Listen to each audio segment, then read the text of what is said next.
Yes, you. Thanks for tuning in to the Healthy, Wild, and Free podcast.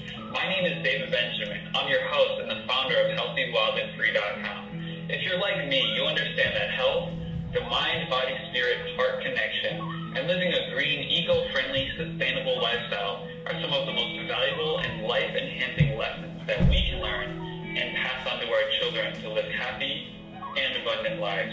That's why this podcast was created, to help you grow in these areas. If you aren't already subscribed to the newsletter, go to HealthyWildAndFree.com, click the box at the top right-hand corner to get a free copy of our latest ebook, and you'll be subscribed to be notified about future podcasts. Thanks for subscribing and tuning in. Enjoy.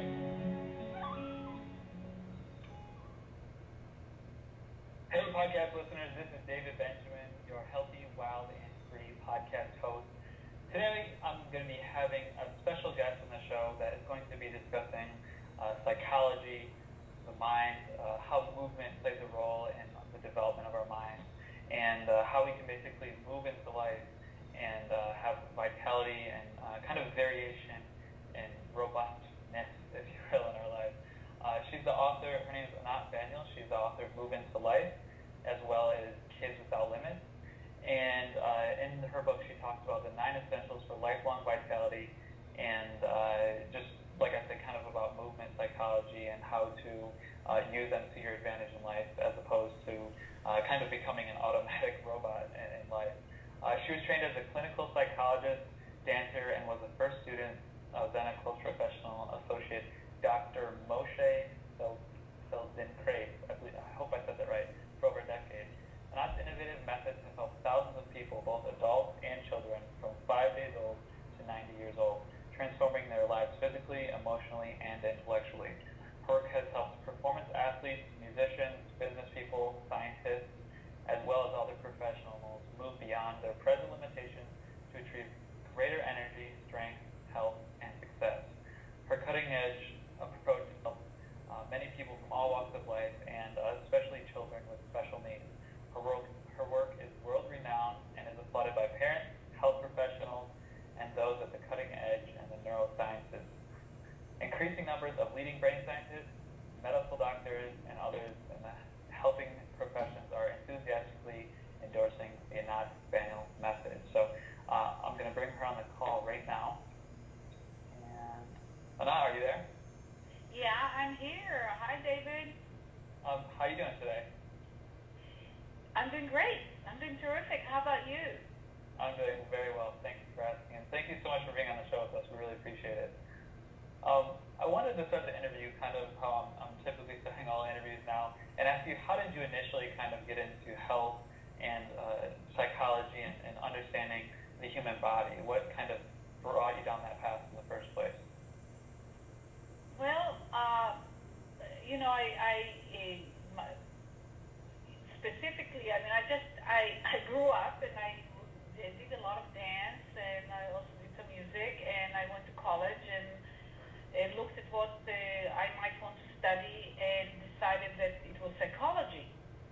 And then I did that for undergrad, and also I was interested in the sciences, and for uninteresting reasons, really, I ended up studying, also getting a degree in statistics, which has informed me in many ways in my work, even though it doesn't sound related to psychology or human experience. And then I went into clinical psychology, and there is when I realized that for me, I wanted to work more with the human brain and with movement and with the immediacy of people's experience, and rely less on words and interpretation as the main mechanism to try and induce change, even though therapy can be very, very wonderful and useful.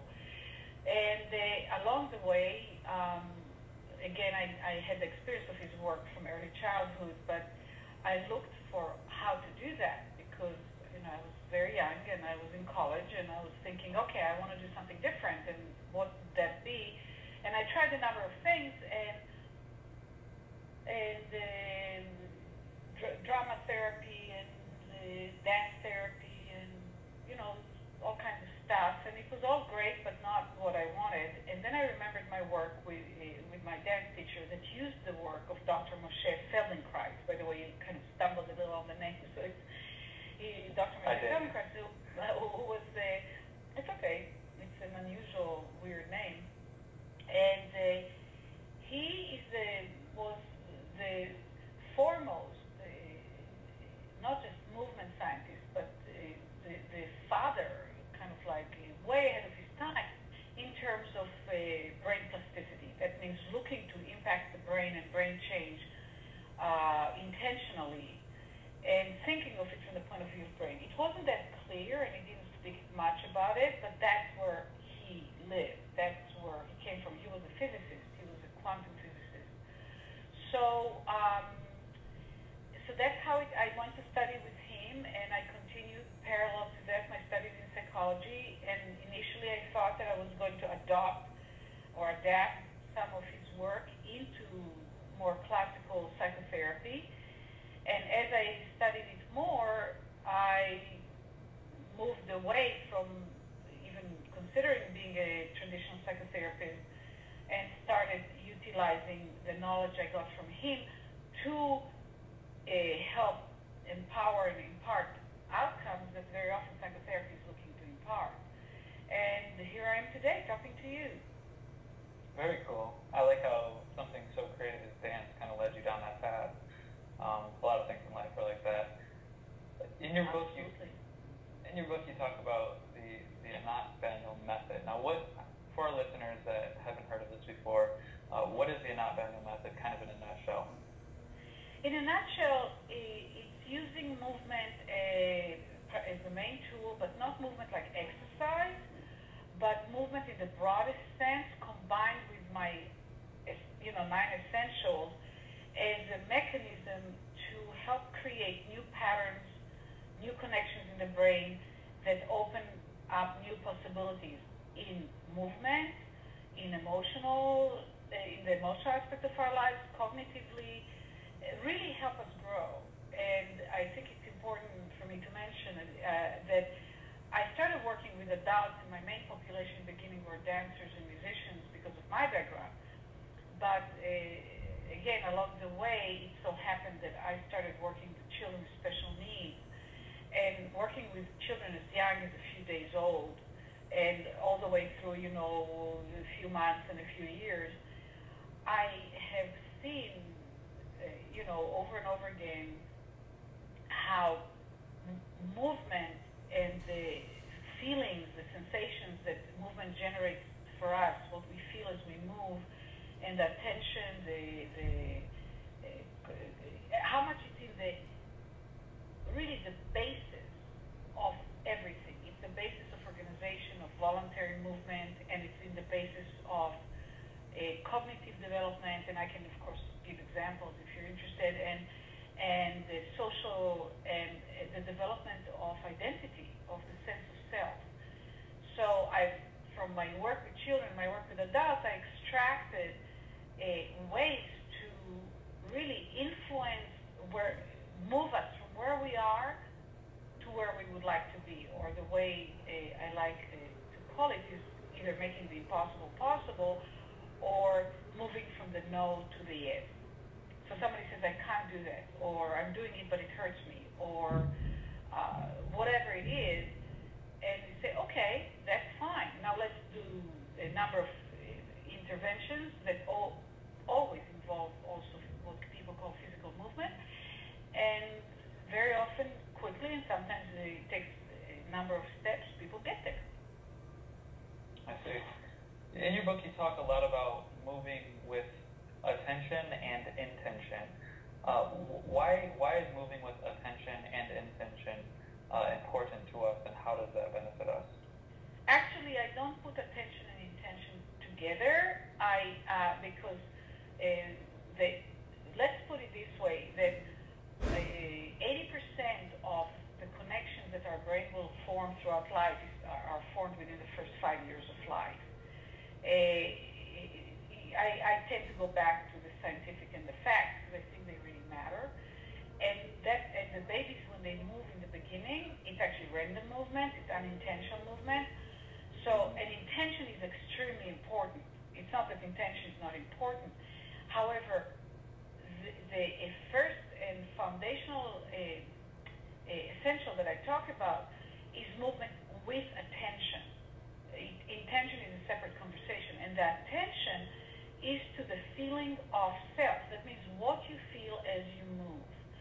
And the importance of that, and people, when babies are healthy and they're just like in their crib or in your arms, and they're just kind of having those jerky little movements in the beginning, and they do whatever, people just don't, it's just normal, right?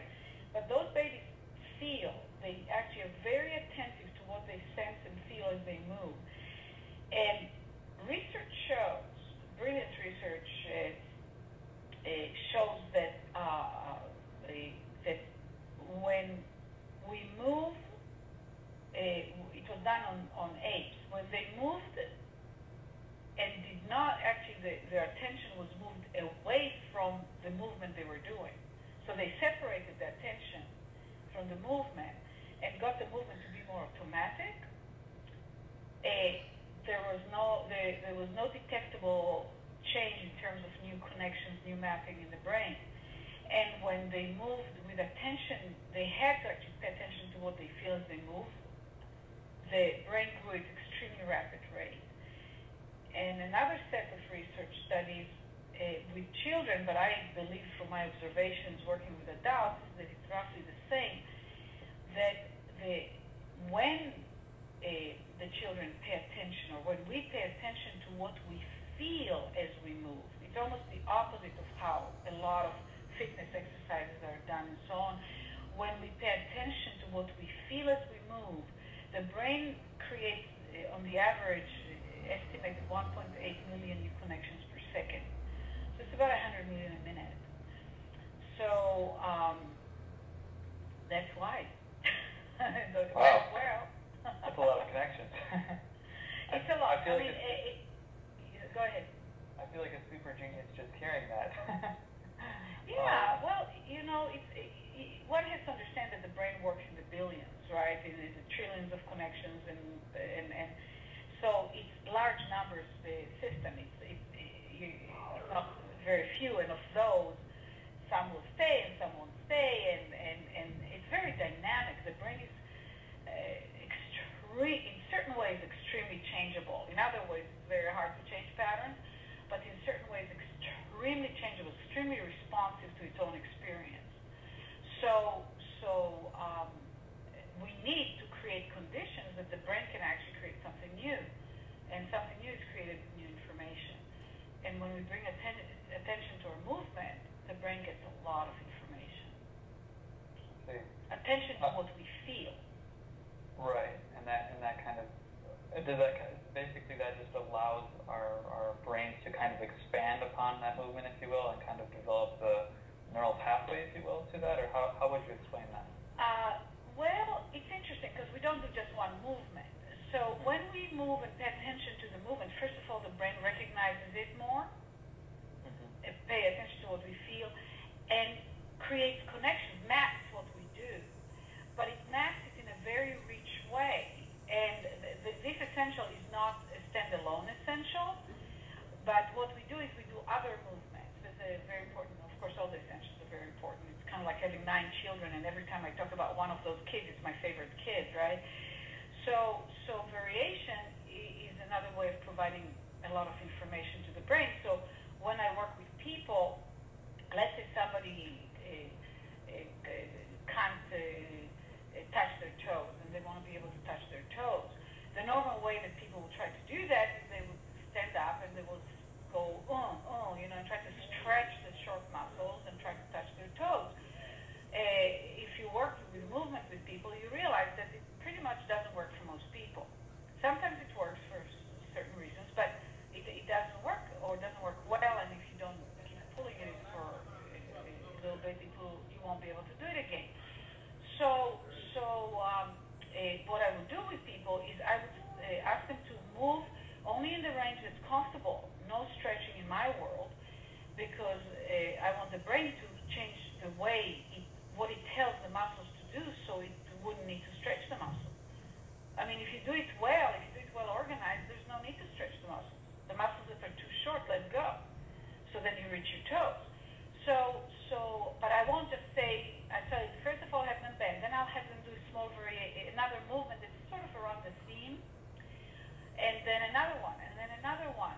usually within, 1 to 3 minutes, people touch their toes because the brain is incredibly potent under the right conditions. It's always potent. It just depends if it goes in the direction we want it to go or not.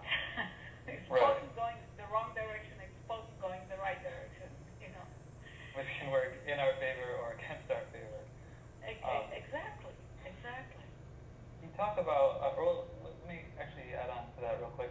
When it comes to touching our toes, for example, for some people, when they try to touch their toes, it will feel forceful. So is that kind of a psychological thing that they've kind of developed over time, like an automatic neural pathway